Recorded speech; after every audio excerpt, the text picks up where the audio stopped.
Bruce Catton spent 40 years of his life studying American generals. He knew every strategy, every tactical retreat, every military decision that saved entire armies. But it was only when he held a crumpled, mud-stained letter written by a Union soldier in May of 1864 that Catton understood the exact moment the Civil War changed forever. The soldier was writing to his mother, "Mama, today something happened I've never seen in 2 years of war. We expected to retreat, like we always do when things get bad. But General Grant, he didn't retreat. For the first time, we moved forward." Catton never forgot the day he read those words. His hands trembled because he finally understood. It wasn't a battle that changed the war, it was a decision. A single decision to never retreat again that transformed the fate of an entire nation. Today, Bruce Catton will confess to us the most powerful discovery of his entire career as a historian. The discovery that made him rethink everything he thought he knew about leadership, about character, and about how one man can literally change the course of history with a single word: no. When Bruce Catton first began researching Ulysses S. Grant, he admitted he carried the same biases as most historians of his time. He saw Grant as a brutal butcher, a lucky drunk elevated by circumstance. Catton even wrote in his personal notes, "How did this man manage to win the war?" But one rainy afternoon in 1952, inside the Library of Congress, Catton found a box of documents no one had properly catalogued. Inside were diaries from officers who had served directly under Grant. And page after page, Catton began to see a pattern that left him stunned. Every American general before Grant, Catton wrote in his diary that day, followed the same European doctrine: preserve your army, retreat when necessary, live to fight another day. It was military wisdom passed down from Napoleon, from Wellington, from the great strategists who had ruled battlefields for centuries. But Grant was different. And Catton discovered exactly when that difference first revealed itself, completely and undeniably. It was May 1864. Grant had been promoted to General-in-Chief of all Union armies just 2 months earlier. Lincoln had brought him from the West because he needed someone who would actually fight.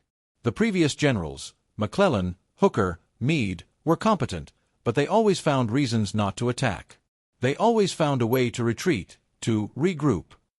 Catton learned that when Grant arrived in the East, he carried with him a reputation forged by victories out West, but the military establishment in Washington viewed him with suspicion. A backwoods bully, they called him in letters Catton found. Then came the Battle of the Wilderness. While researching that brutal, tangled fight in the dense Virginia forest, Catton found something that made him stop everything he was doing. A military order dated May 7, 1864, handwritten by Grant himself. It wasn't about tactics or troop movements. It was a simple, 2-line order. The army will move south at dawn. There will be no retreat. Catton read that order dozens of times. He realized he was looking at the precise moment the American Civil War changed direction. Forever. To understand why that order was revolutionary, Catton dove deep into the patterns of the war up to that point. He discovered that every major battle in the Eastern Theater had followed the same script.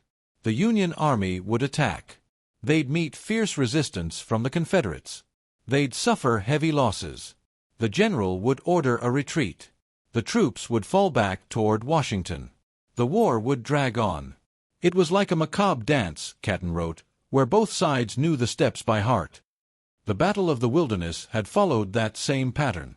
Grant had attacked Lee in impossible terrain, a dense forest where artillery was useless, and military formations collapsed in minutes.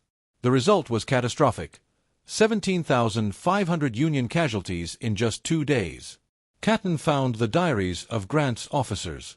Every single one of them expected a retreat order. General Meade, a veteran of the East, was already preparing the fallback routes. Soldiers had begun packing up their belongings. And then, on the morning of May 7th, came the order no one expected. The army will move south at dawn. South meant closer to Lee, not farther. South meant more fighting, not regrouping. South meant that, for the first time in 3 years of war, a Union general was saying, "It doesn't matter how many men I've lost. It doesn't matter how strong the resistance is. We're moving forward." When that order spread through the ranks, something extraordinary happened. Battle-hardened veterans who had seen nothing but retreat for 3 years began shouting, clapping, cheering. They understood instantly that something fundamental had changed. A sergeant wrote in his journal that night, "3 years we waited for a general who would fight. We finally have one." Another soldier wrote home, "Mama, this time is different. We're not running. We're going to finish this war." Catton realized Grant hadn't just changed military strategy. He had changed the psychology of an entire army. And more than that, he had changed the psychology of the war itself. One sleepless night in 1954, Catton had his greatest epiphany about Grant. He was rereading Grant's personal memoirs, trying to understand where this steel resolve came from, when he found a passage that made him sit up in bed. "The art of war is simple enough. Find the enemy as soon as possible. Strike him as hard as you can. Keep moving forward." Catton realized Grant wasn't just applying a new tactic, he was living by an entirely different philosophy of war. Every general before him saw war as a complex chess match, where protecting your own pieces was as important as capturing the enemy's. Grant saw war as a simple equation: if I can replace my losses and the enemy can't, then every battle brings me closer to victory, even if I lose more men. Was it brutal? Yes. But Catton discovered it was devastatingly effective. In 1958, he gained access to captured Confederate diaries, and what he read shocked him. After Grant's refusal to retreat at the Wilderness, Confederate morale began to collapse. One of Lee's colonels wrote, "Grant is different. He doesn't stop. No matter how many men he loses, he keeps coming. How do we fight a man who doesn't follow the rules?" Another officer wrote, "We beat Hooker at Chancellorsville. He retreated. We beat Grant here, and he keeps attacking. I don't know how to stop a man who won't stop." Catton traced exactly how that one decision, move south, triggered a chain of events that ended the war. Spotsylvania, Grant attacked again, lost again, moved south. Cold Harbor, horrific losses, still no retreat. Petersburg, a siege that said, "I'm not leaving until we win." Appomattox, Lee realized he was facing someone who would never stop. Grant turned the Civil War from a series of battles into one long battle, Catton wrote.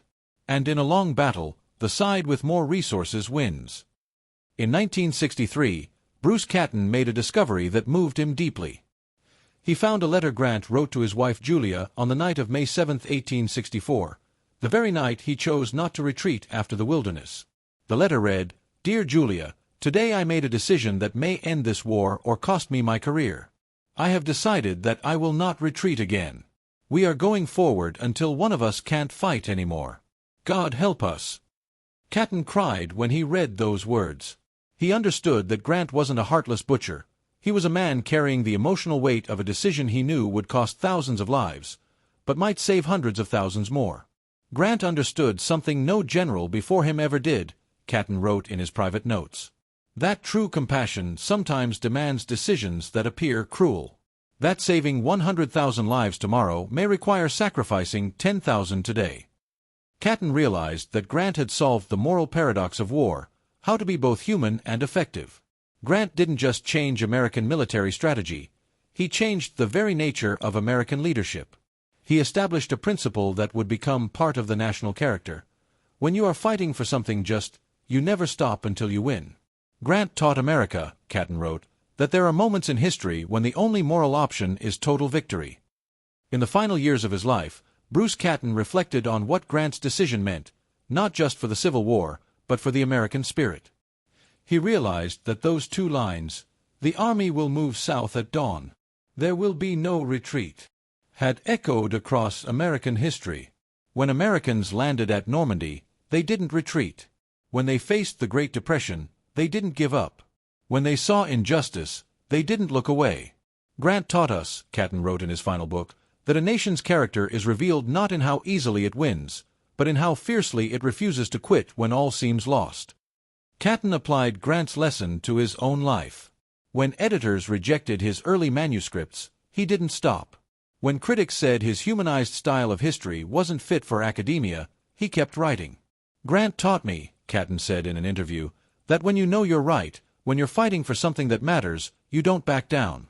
You may adjust your tactics, but you never abandon the mission." Next time, Bruce Catton will share the most shocking discovery he ever made about Robert E. Lee, The moment he realized Lee knew the war was lost long before Appomattox, and the unexpected reason he kept fighting anyway.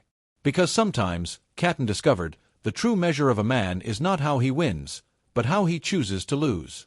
If Bruce Catton's intimate journey through the Civil War moved your heart, share this story with someone who needs to remember that quitting is never an option when you're fighting for what's right. And remember the words that changed Catton's life. The army will move south at dawn. There will be no retreat. Sometimes, the entire history of a nation can turn on a simple decision, to fall back or to press forward. Grant chose to move forward. And that made all the difference.